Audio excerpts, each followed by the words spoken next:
Assam and Chhattisgarh are united with one base, with one demand that Ho language, the one of the most ancient tribal languages of this country, should be included in the 8th Schedule of Indian Constitution. We have a reason, we have logic, we have arguments to say this. Because Ho is that language of Indus Valley civilization. The script Aurangzebe has a very close link with the scripts used in the Indus Valley civilization as well as the Brahmi script.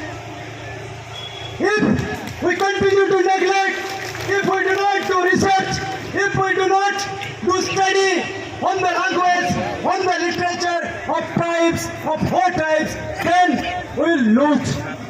We'll lose a great knowledge. We'll lose a great wisdom. We'll lose the technology associated with it. The tribes are the people. Tribes are the people who have protected our forest, who have protected our natural resources. We are here because we have tribes. But if you continue to neglect, if you do not recognize the languages of tribes, if you do not recognize them as official languages, then the tribes will die. And if tribes die, the whole civilization will die. Today we are fighting against climate change. Everywhere people are saying the global warming is very alarming. We need to control, we need to protect, we need to sustain our resources. Then we need to protect our tribes. To protect tribes, we need to protect their language. That is why the whole people of 5 states are here today to demand for the constitutional status of Ho language. Friends, Ho's have a glorious history. Let me tell the people here, the media friends, the intellectuals, and all other people present here. Ho's are the first one to fight against British and get their own administrative system called Kolan government state. इतिहास में ये पहले बार हुआ था अगर किसी आदिवासी ने लड़कर अंग्रेज हुकूमत के खिलाफ जंग लड़कर अपने लिए एक अपना राज्य स्थापन किया है, विल्किंसन रूल लाया था, तो वो आदिवासी था, तो हो समाज था। लेकिन उसी हो समाज आज के तारीख समय में जब अलग तरीके से लड़ाई लड़ रहा है, we are fighting for a democratic means. We are not hard. हमको सुनते नहीं है, हमारे बातें सुनते नहीं है। तो मैं वार्न कर देना चाहता हूँ, I want to warn the government. If you continue to neglect the demands of our tribes, you will see another Kolan revolution. और वो कोलान आंदोलन होगा अगर आप ऐसे ही नेगलेक्ट करते जाएंगे तो।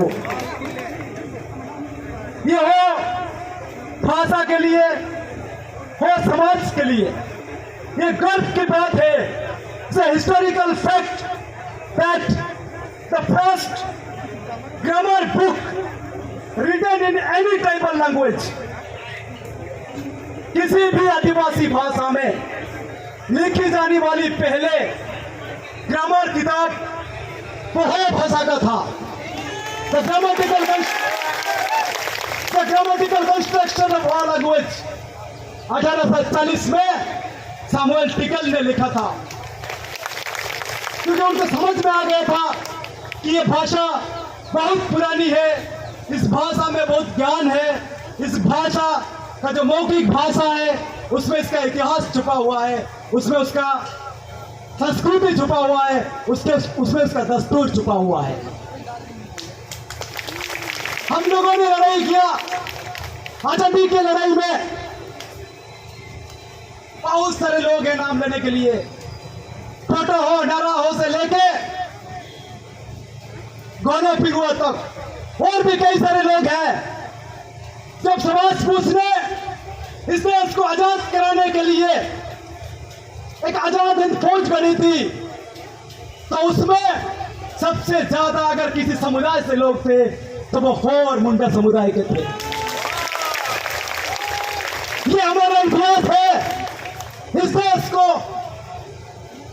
स्वाधीन कराने में हमारा बहुत बड़ी योगदान है। जब इस देश का संविधान बना, the framers of this constitution talked about diversity, विविधता में एकता। जो डाइवर्सिटी है उस डाइवर्सिटी को प्रोटेक्ट करने के लिए, प्रमोट करने के लिए, उसको बचाए रखने के लिए, आगे ले जाने के लिए इस देश का संविधान बना। और संविधान में यह बात रखा गया कि उसमें जो भाषाएं हैं इस देश के, उसको ऑफिशियल भाषा, ऑफिशियल लैंग्वेज का दर्जा मिलेगा। इसी से एक शेड्यूल आता है। फिर कहा गया कि आर्टिकल 350 के तहत कि आदिवासी भाषाओं में, मातृभाषाओं में पढ़ाई होगी। लेकिन हमारे साथ क्या हुआ है? 1965 में इस देश में पहले शिक्षा नीति आया, उसको बोलते हैं कोठारी कमीशन।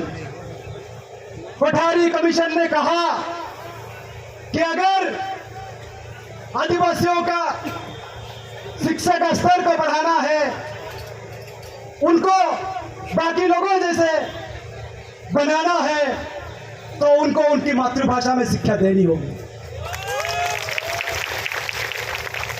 1985 और एक करिकुलम बना, 2005 में बना, 2020 में बना नेशनल एजुकेशन पॉलिसी। हर एक चीज में, हर एक जगह में लिखा गया कि मातृभाषा में पढ़ाई होनी चाहिए।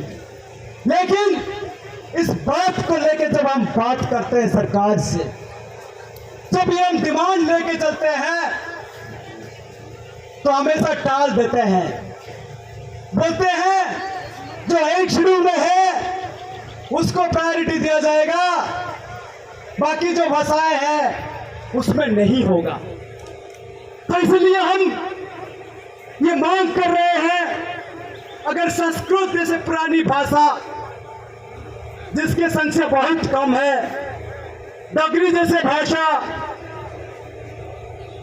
बोडो जैसे भाषा जिसका संख्या कम है, उनको संविधान की 8वीं अनुसूची में जगह मिल सकती है, तो ये भाषा को क्यों नहीं?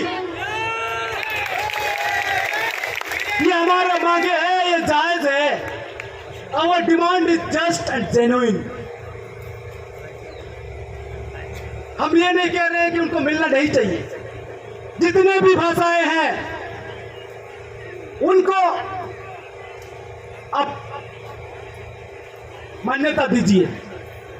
हमारे कोई किसी भाषा से, किसी भाषा के विरोध में नहीं है, लेकिन हम अपने ही मांग करते हैं। जब हम मांग करते हैं तो हम दूसरों के साथ देखते हैं, जब दूसरों के साथ देखते हैं तो हमको लगता है हमारे साथ अन्याय हुआ है। साथियों, इस देश में ऐसा नहीं है कि सिर्फ पॉलिसी है। राष्ट्रपति के अंडर एक लिंग्विस्टिक कमीशन आता है। ये लिंग्विस्टिक कमीशन का जो उसका जो मैंडेट है, उस मैंडेट को देखेंगे आप तो उसमें भी बहुत सारे भाषा जो माइनॉरिटी भाषा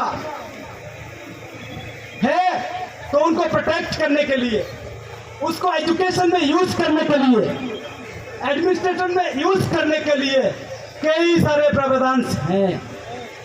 लेकिन हुआ ये कि हमें एक जगह पे झारखंड में स्टेट लैंग्वेज का मान्यता मिला जरूर है, हमने संघर्ष किया था, मिला, लेकिन वहां पे जितना हमको फायदा होना चाहिए था, जो व्यवस्था हमारे लिए होनी थी, वो नहीं हुई है। अभी भी द्वितीय राजभाषा है झारखंड में, लेकिन हमारे वहां के बच्चों को अपने मातृभाषा में पढ़ने का हक नहीं है, नहीं मिला है। ये दुख की बात है और इसलिए सिर्फ आज नहीं, पिछले कई दिनों से सिर्फ शहरों में नहीं, गांव-गांव घूम के हम हो लोगों का आवाज को सरकार के तक पहुंचाने का प्रयास कर रहे हैं। उड़ीसा में नवीन पटनायक जी हैं, वो भाषा के 8वें अनुसूचित शामिल को लेके उनका रवैया